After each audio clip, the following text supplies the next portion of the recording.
Olá, hoje estamos estreando o nosso podcast Pode Aprender, aqui do Instituto Espaço Aprender.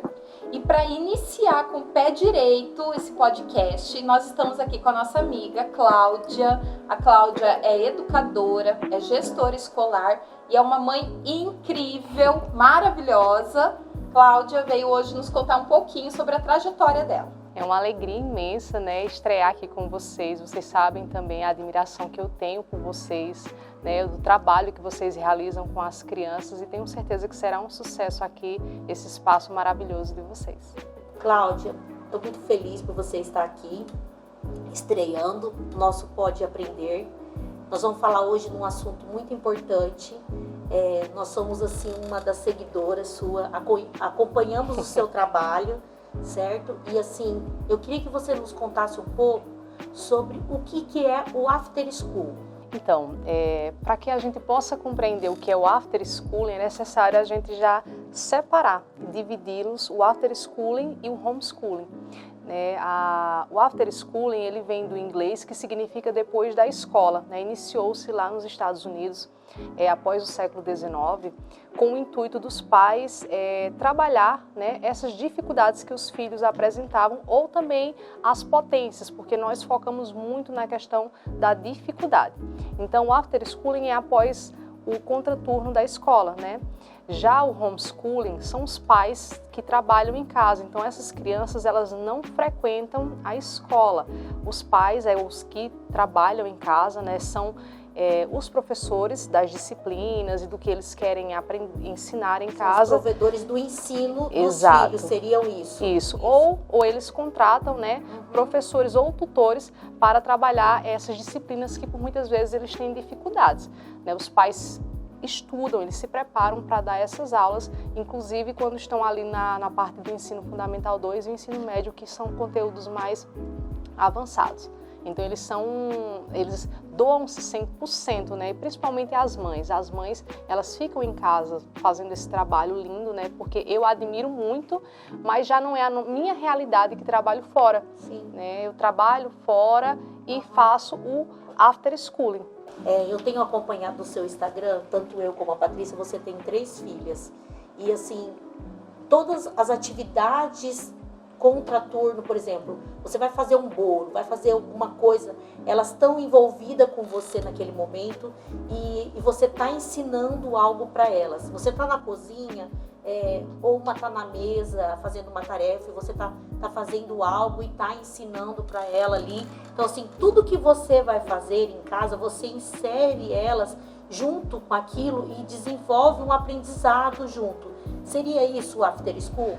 Isso, o After Schooling, eu vou falar como mãe, né? Agora saindo do lado educação, professora, e falando agora como mãe. Quando eu tive a Zaira, eu sempre tive muito esse cuidado, né, de ensinar em todos os sentidos, não só a ler e a escrever, mas que ela saiba se comportar, chegar em um lugar, que ela tenha um comportamento bacana, que ela saiba falar no momento certo e compreender de tudo um pouco. E quando eu entrei na área da educação, né, me veio um monte de enxurradas de conhecimento. E eu percebi que eu poderia melhorar nessa educação. Aí veio a Isadora e a Isabelle. Então eu tenho 3 filhas, né, com idades bem diferentes. A mais velha tem 14 anos, que é a Zaira, a Isadora tem 10 anos e a Isabelle fez 3 anos. Então elas são em idades bem diferentes. Então, com o meu curto tempo, que nós sabemos que a vida real de uma mulher moderna, agora do século XXI, é bem corrido. Então, o que eu faço é uma rotina.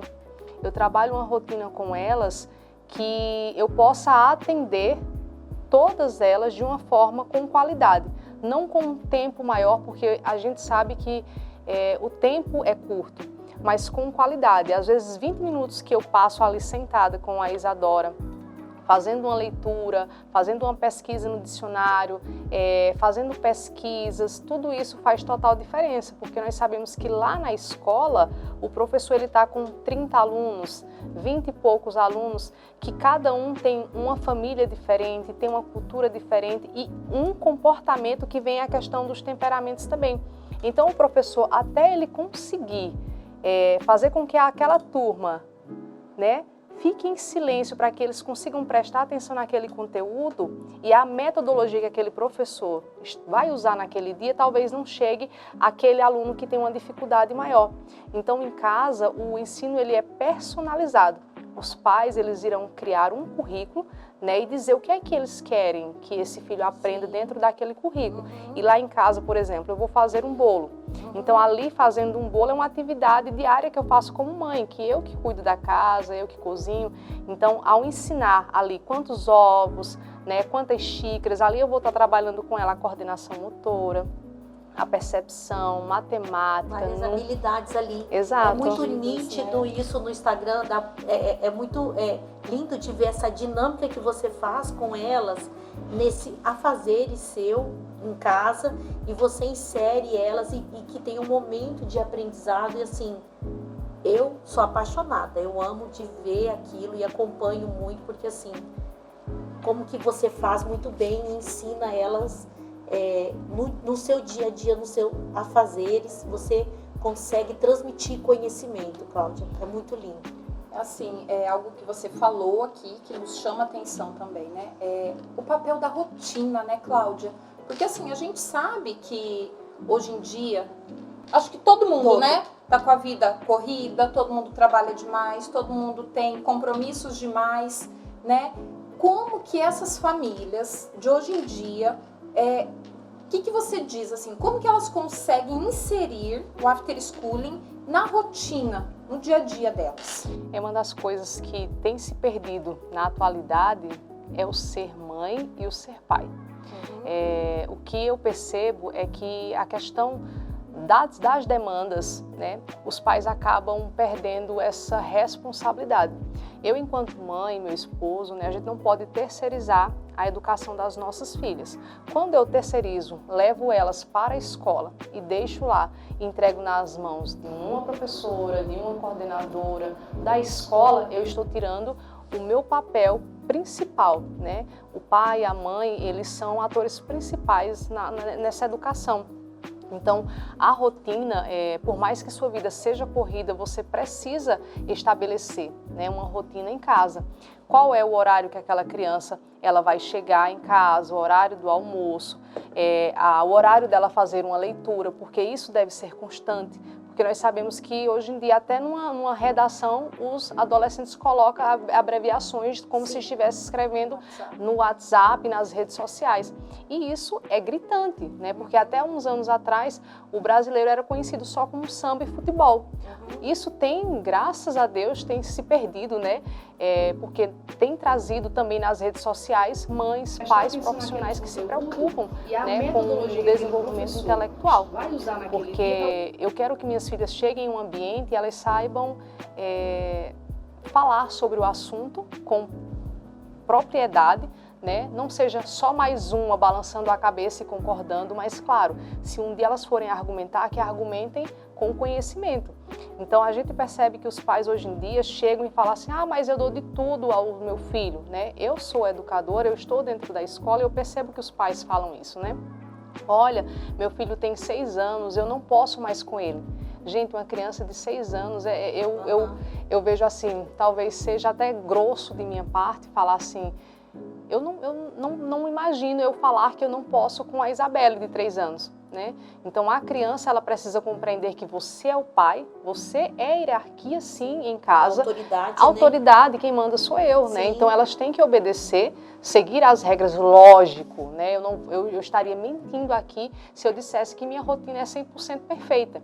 Às vezes a semana que eu faço um planejamento, né? Passa segunda, terça, quarta-feira, eu não consigo acompanhá-las, mas eu preciso que elas tenham autoconhecimento, eu preciso confiar nelas também, porque no dia que eu puder, eu vou voltar lá, né, na rotina e observar, você fez isso, você não fez, né? Então a partir disso tem que ter uma confiança assim, entre pai e filho, e a rotina ela tem que acontecer, mesmo que você tenha 1 bilhão de coisas a fazer, mas a responsabilidade ainda assim é dos pais.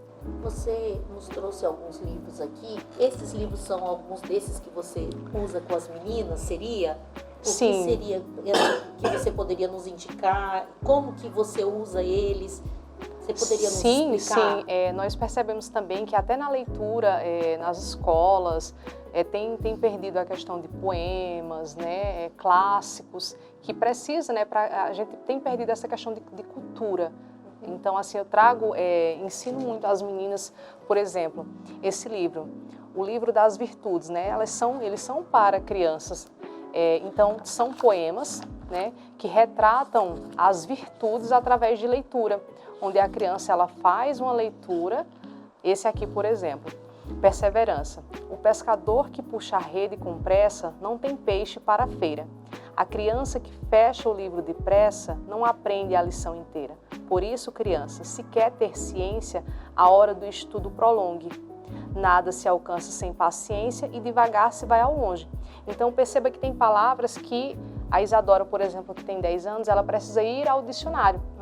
Então, são curtos poemas, tem uns que são maiores, que aqui ela faz a leitura, ela tem um caderninho que ela vai escrever o que ela entendeu, né, na compreensão dela, qual foi a mensagem que esse poema trouxe para ela, e aí ela grifa as palavras que, por exemplo, ela não entendeu. Então, ela vai no dicionário perceber que há sinônimos, palavras, né, que ela pode inserir em outra produção, e assim eu trabalho diariamente com elas. Aqui também tem os 4 temperamentos, né, que foi uma colega minha que indicou, a Jaiane, desde quando eu conheci ela, a gente falando muito sobre isso. Os 4 temperamentos na educação dos filhos. Então, cada filho, por exemplo, eu tenho 3 filhas, mas cada uma, elas têm temperamentos diferentes. Então, às vezes o pai diz, olha, mas fulano é tão preguiçoso, fulano é tão chorão, olha, fulano é tão bravo. Outro é tão agitado. Exato. E aí entra a questão dos sanguíneos, né, coléricos, fleumáticos. Sim. Exato. Então, quando a gente, como pais, compreende os 4 temperamentos, a gente para de colocar filhos na balança e entender que cada um, por mais que more na mesma casa, que tenha a mesma educação, eles vão ter comportamentos diferentes. De colocar rótulos, de fazer comparações, né? Exato. E um que eu indico para todas aquelas mães, pais que realmente se preocupam com o desenvolvimento do seu filho, é A Mente Bem Treinada, né, de Susan e Jessie. É uma bíblia enorme, né? Mas para que vocês entendam, eu não li ele todo ainda. Por quê? Ele segue lá desde a educação infantil até o ensino médio. Então, se você tem um filho de 4 anos, você vai ler só a parte que vai te interessar, que é ensinando desde matemática até produção de textos. Ali vai estar explicado sequência por sequência. Já lá no ensino médio, tem também explicando certinho como que você deve, tá? Porque tem muitos pais que não sabem por onde iniciar. A gente só não pode parar e dizer assim, eu não sei. Eu também não sabia, eu tive que buscar. Era aí esse ponto que eu queria chegar. Porque, Cláudia, que eu sei um pouco da sua história, mas eu gostaria que as pessoas aqui do Pode Aprender também pudessem saber um pouquinho da sua história, porque é linda a sua história. Hoje você está aqui conosco, tudo, né, que você fez para passar esse conhecimento para nós, na função que você exerce hoje, todo esse conhecimento, essa bagagem que você tem. Mas a Cláudia, ela lá desde criança ela teve isso, por isso que ela se desenvolve bem na função. Não. Então conta um pouquinho para nós, como que foi a sua história quando você era criança? É verdade. Eu sempre falo assim, quando eu conto um pouco da minha história, eu falo que não é para ninguém sentir pena e dizer coitadinha, não, porque eu não gosto e não ensino as minhas filhas justamente isso, a serem coitadinhas. Não, né? É história de vencedora. Eu Exato. acho que vamos deixar bem claro aqui, de vencedora. Exato. Meus pais, né, são analfabetos. Quando eu estava no 5º ano, né, eu já era alfabetizada. E com dificuldade, porque como a gente sabe que quando a gente está num contexto onde tem livros, tem pessoas que conversam sobre isso, o filho ele desenvolve mais rápido. E meus pais, por serem analfabetos, eu tive essa dificuldade também. No 5º ano, meu pai, né, sempre teve comércio e eu via que ele escrevia o nome errado lá das pessoas, que lá na nossa cidade, por ser uma cidade pequena, ainda Santa Terezinha, Pernambuco. Né, uma cidade onde vendia fiado no papel ainda. Exato, na cadernetazinha, isso mesmo. E aí meu pai colocava o nome das pessoas erradas e aí no dia a dia, né, lá no comércio dele, eu ensinava a ele. E ele foi alfabetizado por mim. né? E isso eu me orgulho muito de falar isso. E ele foi alfabetizado por você? Quantos anos você tinha quando você alfabetizou seu pai? Eu acho que eu estava no 5º ano, eu acho que uns 10 anos por aí, Nossa. né? E eu ensinava, né? Hoje não existia o método fônico e tudo, era no beabá mesmo que nós aprendemos o beabá, né? Sim. Né? Sílabas assim, dessa forma. Hoje tem toda uma teoria para ensinar a alfabetização. Sim. Aham. Para fazer a minha faculdade também não foi fácil, porque a minha cidade da faculdade é 2 horas de viagem numa serra que... Pior do que Tangará da Serra, porque essa serra nossa é bem, né? A nossa ainda lá era pior, ainda é. E 2 horas, inclusive quando nós voltávamos era às 18 horas e cantava até Ave Maria na época. Eu digo, meu Deus, socorro, né? E foi uma dificuldade muito grande. Quando fui fazer a especialização, foi uma dificuldade muito grande também, né? Porque é tudo muito distante. Larguei tudo que eu tinha também lá, né? Trabalhei na assistência social, já fui coordenadora de escola pública e particular, então eu já tive a oportunidade de ser desde auxiliar de sala de aula à gestão escolar, então eu tenho um olhar bem significativo dentro do chão da escola mesmo. Bem amplo, né, Cláudia? Conhece todos os setores da escola, né? Sim, então por isso que a educação para mim eu vejo como um ponto de transformação. Quem acredita realmente na educação, eu não vejo como teóricos Piaget, Paulo Freire, eu não coloco nenhum desses no meio, porque assim, a teoria é uma coisa, na prática é outra, né? Nós, quando fizemos pedagogia, eu saí, meu Deus, eu vou mudar o mundo, né? Que é uma teoria tão linda, Sim. né? Quando tu chega na sala de aula, que vê 35 meninos, né? Que tem pais que nem aparece o ano inteiro, daqueles que vai só para... né? E tem aqueles lindos, maravilhosos alunos que vão com o intuito de estudar, mas eu não posso enxergar só aquele. Eu preciso enxergar aquele que o pai não vem, eu preciso enxergar aquele pinga-fogo, que eu era pinga-fogo também, né? Então a gente percebe que aqueles que dão mais trabalho em sala de aula, às vezes é os que lá na frente têm um futuro de excelência, mas tem que ter pessoas que enxerguem eles, né? Ah, que bom saber que você era pinga-fogo, porque eu também era. Pois Você bem. não era não, né, Paty?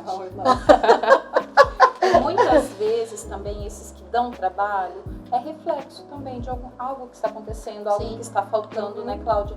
Assim, a gente observa muito isso em clínica, aqui nas avaliações que nós fazemos mesmo, ou nas intervenções. Aquela criança que tem uma rotina estipulada em casa, né, tem horário para tudo. Claro que nem sempre a rotina vai se cumprir certinho, mas que no normal do dia a dia ele tem uma rotina a seguir, ele tem a tendência de ser um aluno com, vamos dizer assim, com um melhor desempenho, Sim. né? E aquela criança que deixa a vida me levar, ela tem um desempenho menor, né? Você observa isso também na sua prática? Olha, é visível, né, Patrícia? É incrível que quando, vamos dizer que eu tenho uma turma de 20 alunos, desses 20 alunos, na primeira semana a gente já sabe quem são os alunos que são acompanhados pelos pais e os que não são, né? Então, o educador, que eu falo que ser professor é uma profissão, mas ao mesmo tempo é uma missão, porque se você não gosta de estar naquele ambiente, você vai destruir sonhos, né? Você precisa enxergar o seu aluno, porque por trás do muro da escola, cada criança tem uma história de vida. Então, tem aquele que o pai e a mãe são juntos, casados, que tem vó, tio, uma família tradicional perfeita, né? Dita perfeita. Já tem aquele que quando você pergunta onde está seu pai? Ah, meu pai está preso. Sim. E sua mãe? Ah, minha mãe me abandonou. Ah, e você? Eu moro só com a minha avó. Você não conhece minha mãe, não conhece meu pai. Então são tantas histórias que quando você enxerga a criança, você precisa enxergar ela individual, né? Porque aquela criança às vezes só tem você como apoio. E aí, se você não tiver amor pelo que você faz, você vai ter um cidadão ali na sociedade que talvez no futuro vá te assaltar.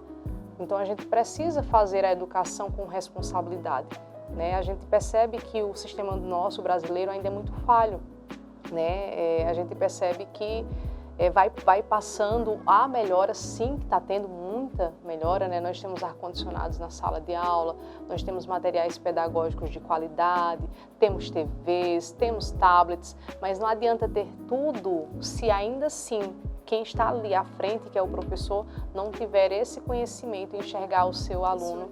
Exatamente. Como você estava falando sobre o after schooling, nosso trabalho aqui também tem essa função. Muitos pais, eles não conseguem dar essa rotina, esse acompanhamento devido aos afazeres do trabalho.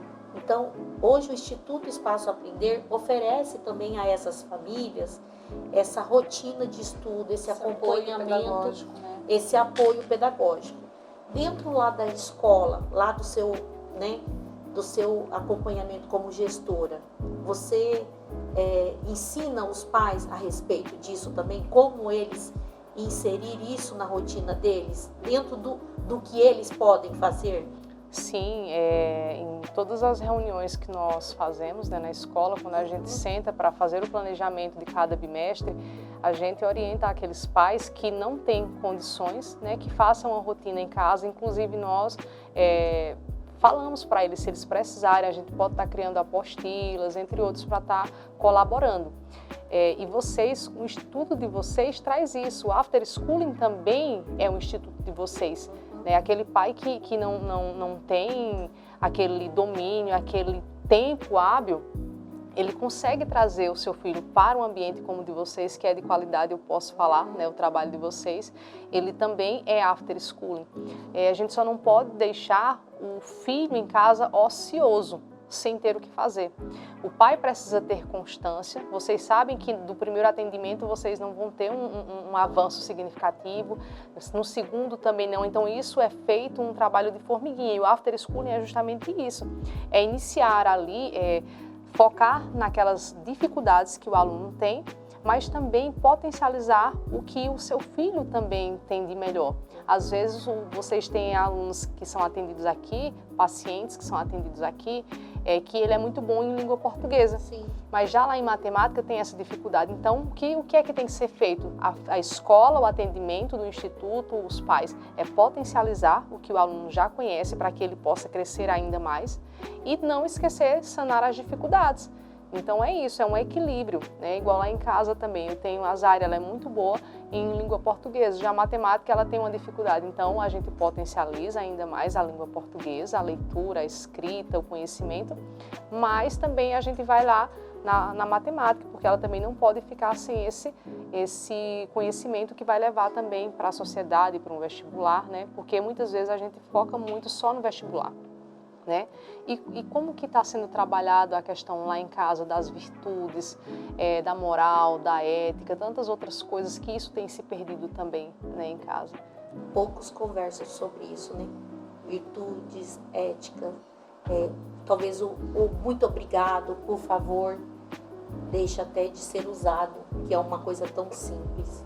E eu vejo assim hoje também que essa convivência familiar, ela está sendo muito substituída pelo celular, né? Tanto os pais quanto as próprias crianças, né? A gente recebe muitas crianças viciadas no celular, viciadas. Então assim, elas não conseguem ter aquela rotina de estudo, porque, gente, vamos falar a verdade, eu sou leitora nata, eu leio desde eu não saber ler, eu falo isso. Eu sempre gostei muito de livro, eu compro mais livro do que dou conta de ler. Mas assim, eu sempre incentivei minhas crianças a ler, mas eu tô tendo essa dificuldade também com os meus filhos adolescentes, porque o celular, ele é viciante, né? Ele estimula, a luz dele é estimulante. Então, um livro, ele não tem o estímulo que um celular tem, porque ele é um estímulo rápido, né? Os jogos são muito excitantes, os videozinhos são muito rápidos e é uma empolgação muito rápida. E o livro não traz isso. Então, assim, nós estamos perdendo muito em qualidade, sim, de vida, de estudo, por causa de um aparelho que poderia nos trazer muitos benefícios, mas que está nos trazendo muito mais malefícios do que benefícios, né? Exato, aí é onde eu sempre falo, uma rotina bem estabelecida. E repito, A gente nem sempre consegue seguir 100% porque nenhum de nós somos perfeitos. Não existem pais perfeitos, filhos perfeitos. Mas quando você entrega um celular a uma criança de 10 anos e você não monitora, me perdoe, você está sendo super irresponsável. Porque ali ele vai ter acesso a Instagram, a como que chama? TikTok e tantas outras, né? Então ali eles têm acesso. Violentos, não né? tem um filtro. Exato. Filtro, né? E aí qualquer um pode entrar na vida do teu filho. E ali ele vai aprender o que eles ensinam. Então, quando você não ensina seu filho a seguir um caminho, quem vai ensinar é a sociedade, né? E é justamente isso, a sociedade quer que você entre na pilha do modismo. Sim. Se você entra na pilha do modismo, você será mais um. No consumismo também. Lógico que eu não vou tirar as minhas filhas o direito de viver a nova era da tecnologia, porque senão também elas vão ficar para trás. Mas quando eu vou dormir e deixo minha filha de 14 anos, 1, 2, 3 horas da manhã, gente, isso prejudica de uma forma imensa. Porque é o momento que o cérebro dela tem que estar descansando, tem que fazer a faxina para ela aprender no outro dia e isso não vai acontecer. E tantas né? coisas ruins que ela ali em pouco tempo teve acesso, né? Quantos vídeos de pornografia que aparecem, não é só ali o pornográfico assim que você assiste, vai passando, você vê. Né, que E quantas horas, porque nós enquanto adultos, se nós não nos policiarmos, a gente olha hoje, já passou 2 horas tranquilamente. Então a criança ela não vai ter esse controle. Então ainda assim o pai, a mãe é a pessoa que tem que monitorar e dizer o que tem que fazer, porque se a gente não orienta, qualquer lugar serve. Né? E nós sabemos que quando nós íamos fazer uma pesquisa, tínhamos que ler livros e livros e pesquisar, fazer resumos. Hoje em dia eu vou lá e só colocar assim, ok, Google, quero o resumo de tal coisa. Aparece na hora. Então, isso vai fazer com que eles não sejam ser pensantes. Sim.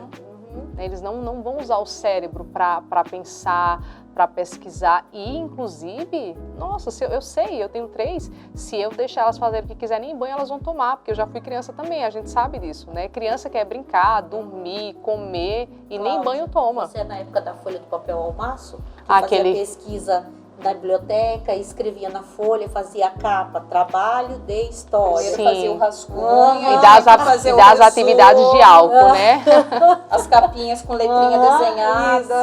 Isso, pois é, mas assim, são tempos diferentes, nós temos que respeitar. Sim. Eu não aceito também muita gente que é dos anos 90, dos anos 80, dizer, a turma de hoje é tudo preguiçosa. Não, eles não são preguiçosos. É porque na nossa época nós não tínhamos acesso. Tudo para eles é muito fácil. Sim. A forma deles aprender é diferente da nossa época. Tudo. Hoje nós temos o WhatsApp. Uma carta passava 30, 40 dias. Hoje em dia uma mensagem chega na hora. Agora criaram esse vídeo já para nos conectar mais ainda. Então faz vídeo em família. Às vezes você está no estado do Pernambuco e lá faz aquele vídeo em família. Então isso veio colaborar, né, com o avanço e isso deve ser aceito, mas tem que ser medido, né? Tudo tem que ter equilíbrio para que a gente não se perca e não perca os nossos filhos para o modismo. Cláudia, eu quero agradecer muito pelo seu sim de estar aqui conosco no primeiro Pode Aprender. É uma grande honra para nós estar aprendendo junto com você. Você está nos dividindo esse conhecimento, compartilhando esse conhecimento todo que você tem adquirido com todos esses anos de estudo, de pesquisa que você tem feito. Então, assim, muito obrigada pelo seu sim de estar aqui. Cláudia, nós admiramos muito tanto o seu trabalho quanto o seu lado mãe. A sua maternidade é linda de ver, de acompanhar, tá? A gente realmente agradece muito a sua presença aqui e não teria pessoa mais acertada para estar aqui estreando o nosso Pode Aprender. Então nós queremos agradecer você também que está nos acompanhando. Curta aqui o nosso canal, curta esse vídeo, se inscreve, siga a Cláudia no Instagram. Cláudia, fale aí seu Instagram para o pessoal acompanhar. Eu é que agradeço, meninas, né, por vocês terem me escolhido para fazer esse primeiro momento aqui desse espaço de vocês. Quero parabenizar, tá tudo muito bonito, né? Tenho certeza que será um sucesso, que vocês poderão contribuir com muitas famílias, com muitos profissionais também que querem fazer a diferença aí na sociedade e que transformem, né, através da educação.